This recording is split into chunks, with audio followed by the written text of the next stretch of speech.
بسم الله الرحمن الرحيم السلام عليكم ورحمة الله وبركاته جمعة وناكسن هبين وناكسن iyo ciid wanaagsan weliba aan ku raaciyo ramadaan mubaarak sax waa ramadaan mubaarak caawa waxaan ku jirnaa bishii shacbaan waxaan u malaynayaa caawa isbuuci ugu dambeeyey baan ku jirnaa caawa waa jimce waxaa la rajeynayaa bishii ramadaan inay dhalo doonto habeenka ahadda mase asniinta labadaas tootood inay dhalo doonto bisha ramadaan waa bisha keliya oo ugu fadliga badan bilaha intuu ilaahay abuuray bisha keliya ugu fadliga badan waa bisha ramadaan waa bil soon waa bisha keliya muslimiinta loo gaar yeelay inay caamaansheeda gutaan waa bisha keliya 12 bilood markay ka soo wareegato mar kugu soo aado taasi oo ka dhigan inay bishii ramadaan ay marti noo tahay ay u baahan tahay mase nooga baahan tahay in la soo dhaweeyo bishii ramadaan waa bishii dembe dhaafka bishii ramadaan waa bishii acmaasha bishii ramadaan waa bishii intuu ilaahay abuuray acmaal waa bishii ugu khayrka badneed waa bishii sadaqada waa bishii dembe dhaafka waa bishii qur'aanka soo degay waa bisha keliya ilbaabada naarta la xiro bisha keliya ilbaabada jannada la furo bisha keliya ay dembe dhaaf ay kuuga filan tahay sanadkii intiisa lasoo dhaafay ilaahay dembigaa ku dhaafayo bisha keliya allah subxaanahu wa tacaalaa qur'aanku ugu soo dejiyey bisha ramadaan waa bishii iscafiska bisha ramadaan bishii dembe dhaafka bisha ramadaan waa bisha bilaha kale ugu khayrka badan ugu liibaanta badan ugu camaasha badan bisha ramadaan haddii adigoo caafimaad qaba ay ku dhaafto waxa ay ka dhigan tahay waa adigoo hooyadaadii macaaneed oo 12 bilood kaa maqaneed oo hal bil intay kuu timid adigoo ka faa'iidaysan haddana kaa tagtay bay ka dhigan tahay weliba way ka sii weyn tahay haddii lagu dhaho hooyadaadii macaaneed ay ku dhashay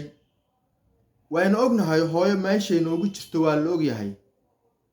hooyadaadii macaaneed ay ku dhashay oo ay kaa maqneed 12 bilood ay kaa maqneed haddii galabaha ka mida intii lagu yimaado lagu yidhaahdo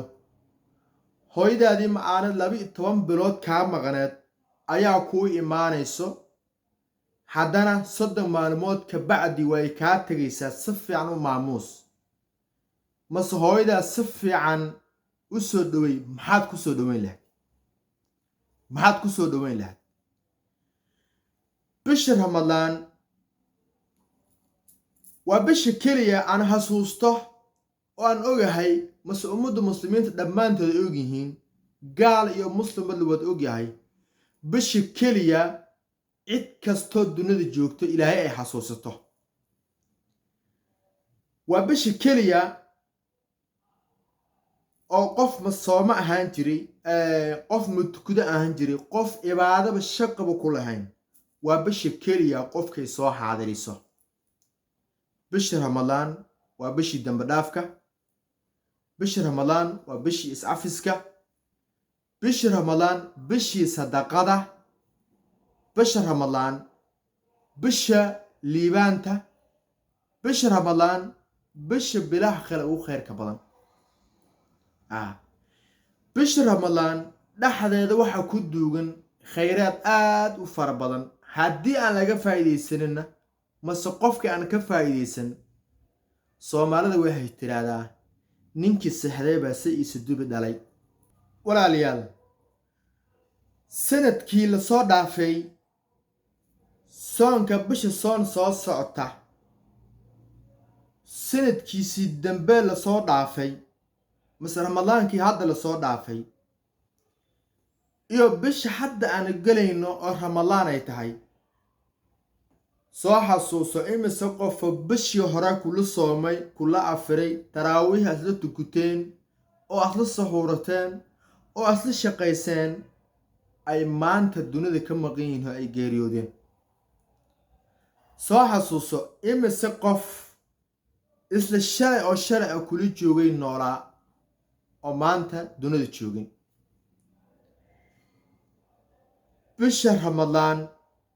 dembi kasto anaga la sameeyey mase bes bil kasto dembiga aanu samaynay, mase sanadkii lasoo dhaafay bil kasto mase maalin kasto waqti kasto dembi aanu samaynay, bisha ramadaan ninkii ka faa'iidaysta oo si rasmi ana bisha ramadaan ugu faa'iidaysta u sooma, dembigiisii baa lagu dhaafayaa. sanadkii lasoo dhaafay dembigiisaa lagu dhaafaya, dembigiisi baa lagu dhaafaya. bisha ramadaan waa bishii cibaadada, bishii qur'aanka, waa bishii khayraadka iyo nicmada, waa bishii caafimaadka. hahay bisha caafimaad bay leedahay, caafimaad bay leedahay. bisha ramadaan caafimaad bay leedahay, caafimaadkeeda ha laga faa'iidaysto. walaalayaal, runtii waxaa jira dad afartan dhibaato dad haystaa jira. dhibaatada koowaad, dad waxaa jira oo aan soomi karin bisha ramadaan dhibaato haysata awgeed. ilaahay dhibaatada ha ka dulqaado, ilaahay dhibaatada ha ka dulqaado. dhibaatada labaad, dad waxaa jira oo caafimaad qaba, laxaadkoodu taam yahay, haddana bisha ramadaan in ay soomaan ka cabsi qaba, mase aan soomi karin. sababtu maxay tahay? in uu soomo cibaadadaas inuu guto ma rabo. waa mid waay. madda saddexaad, dad waxaa jira ka cabsi qaba bisha ramadaan ee soo socota. dad ka cabsi qaba, balwadda saan ku cunaynaa, daroogada sidaan ku isticmaalaynaa, sidaan zinadii iyo fooxashadii bilaayad sidaan kugu dhex jiri karnaa haddii bisha ramadaan la gaaro. dad badan baa welwelkaasi qaba. madda ugu dambaysa afaraad oo dhibaatada ay jirta waxay tahay, dad badan oo ilaahay caafimaadkooda iyo laxaadkooda ilaahay siiyey oo haddana sida bishii loogu faa'iidaysan lahaa in ku faa'iidaysan, oo ugu faa'iidaysta qaab kale oo qaldan. qaabka qaldani waa maxay? qofka waxa laga yaabo inuu soomo oo ku saxuurto raashiin xalaala oo khayr badan inuu ku soomo, laakiin waxa uu ku afurayo ay nagdaan sigaarka, qaadka, hashiishada, khamrada inay noqdaan. dhammaan waxyaabahaasi waxyaabaha lagu xarimay bisha ramadaan dhexdeed inaan la adeegsan karin, ayna xaaraan tahay in la adeegsto. walaalayaal, ilaahay haddii laga cabsado, rasuulkeena calayhi salaatu wassalaam, dunida haddii la yidhaahdo waa qofka keliya ugu qiimaha badnaa, rasuulkeena calayhi salaatu wassalaam. rasuulkeena calayhi salaatu wassalaam cid ka qiimo badan oo dunida joogto ma jirto, mase cid nabiga calayhi salaatu wassalaam ka qiimo badan oo dunida joogi lahayd ma jirto. haddii rasuulka calayhi salaatu wassalaamba haddii uu ka tegey, dhammaanteen wayna ku wada tegaynaa, dhammaanteena god baana sugaya. waxaa naga horeeya نار جهنم خالدين فيها أبدا جنات تجري من تحتها الأنهار خالدين فيها أبدا ولا ليال نارت waxa loo sameeyay naarta ilaahay wuxuu u samaystay dad diintiisa ku kufriyay dad diintii ilaahay subxaanahu wa tacaala uu soo dejiyay dadka ka tegay ayaa naarta loo sameeyay jannadan waxa loo sameeyay cid kastoo camal kastoo mas cibaado kastoo ilaahay subxaanahu wa tacaala uu ka rabay uu sameeyo baa jannada loo diyaariyay aynu ka mid noqono dadka jannada loo diyaariyay aan ka mid noqon yaa laga mid noqon dadka naarta loo diyaariyay rasuulka calayhi salaatu wassalaam bish ramadaan aad iyo aad buu ummadiisa ugu dardaarami jiray inay soomaan ay ka faa'iideystaan bish ramadaan acmaasheeda aad bay u fara badan tahay acmaasha bish ramadaan la sameeyo waxaa ka mid ah inaad qof sooman xilliga cafurka haddii la gaaro aad afuriso rasuulka calayhi salaatu wassalaam wuxuu sheegay qof soomanaa oo adiga aad afuriso ajarkiisii madlamada ayaad leedahay asigoo ajarkiisa laga qaadin oo kaagina waxbaan lagu lusqaaminayn ayaad leedahay ajarkiisii madlamada mada kale oo acmaashan ramadaan ku dhex jirto waxaa ka mid ah dadka tabaalisan mase dadka afurkan haysan inaad caawiso waxa siiso waxa ku tarto waxyaabaha bisha ramadaan ku dhex jira waxaa ka mid ah in aad qof maalinka adigoo sooman oo asigana uu sooman yahay laakiin isla new caaw maxaad ku afuraysaa berritona maxaad ku sahuuro doontaa ilaahay baan kugu dhaariyay qofkaas haddii aad ka farxiso ilaahay baan kugu dhaariyay ajarka aad ninkaas ka heli karto mala socoto xisaabta ma ku darsatay xisaabta aynu ku darno maadaama aanu haysano waxaan cunno iyo waxaan antaan ka dherigno aan daadino aan haysano xisaabta aynu ku darno dad badan oo gaajaysan oo aan sahuurin karin aan afuri karin inay dariskeena yihiin ha laga faa'iideysto rasuulka calayhi salaatu wassalaam maalmaha ka mid ah buu asigoo salaad ku jira idoo salaad la galay markii salaada laga baxay rasuulka waxa lagu ogaa inuu itikaafi jiray masaajid ku fadhiisan jiray ku daahi jiray salaada markii laga baxay rasuulku waa booday gurigiisuu ku araray asaabtii way yaabeen oo way ka daba tageen oo waxay ku dhaheen rasuulkii allow maxaa kugu dhacay maxaa ku helay markaasuu yidhi anigoo gurigayga hal diinaar iyo ka yar iyadoo gurigayga ii taalo inaan dhantaan ka cabsaday buu yidhi oo dadna ay gaajaysan yihiin ilaahay baa idinku dhaariyey erigaasi ka warram oo annikana aan tabcayno 50 sano wixii cuni lahaa qasna aan ku gurayno dadna halkaanay laga yaabo inay xalay waaba cunin maanta waxba cunin oo haddana iyadoo sidaas ay tahay ramadaan inuu soo galo ay dhici karto iyadoo sidaas in ramadaan u soo galo oo aan sahuurta haysanin afurkana haysanin ilaahay baa idinku dhaariyey inaad aroorta ka farxino inaad qofka gaajaysan oo cagtaada ku gaajaysan aad ogtahay aad ka farxiso inaad qofka dhabban aad ogtahay gurigiis intaa ugu tagto aad tiraahdo 1 kiilo tamara waa $1 wallaahi oo bilaahi oo tala inaan siino wallaahi ajarka ay leedahay waa la ogyahay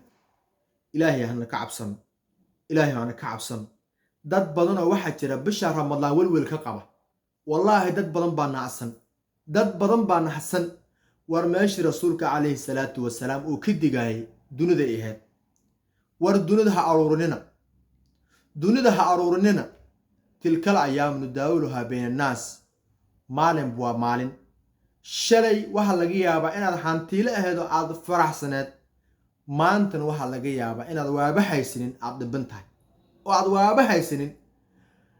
maanta waxa laga yaabaa inaad caafimaad qabto berrito oo maalinkii ramadaan ay ka harsan yihiin in la soomi doono 3 maalmood waxa laga yaabaa inaad soomi karin mas aan soominba haddii dhabka qabsado ma soomi kartid ilaahay aanu ka cabsan bishan waa bishii sadaqada bishan waa bishii dambe dhaafka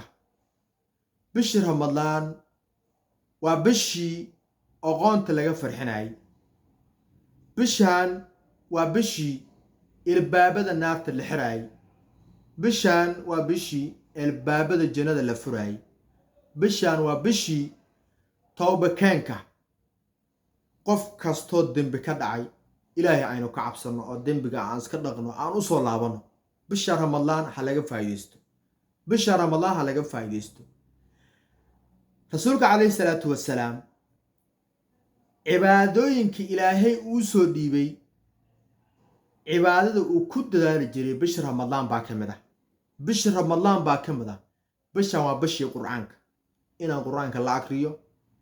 jus xitaa hal suurad haddaa ka taqaanid halkaas suurad haddii maalinkii intaasoo jeer haddaad ku celceliso wallahi ajarkeeda waad haysataa ilaahay ayna ka cabsano dembigiina ilaahay ha dhaafo qof kastoo muslima ilaahay dembigiisa ha dhaafo qof kastoo dhibma ilaahay dhabka ka qaado ilaahay cadaalad darrada dhibaatada soomaaliya haysata ilaahay ha ka dulqaado muuqaalkan hadduu ku soo gaaray caddaawatay waad ku mahadsan tahay assalaamu calaykum waraxmatullaahi wabarakaatu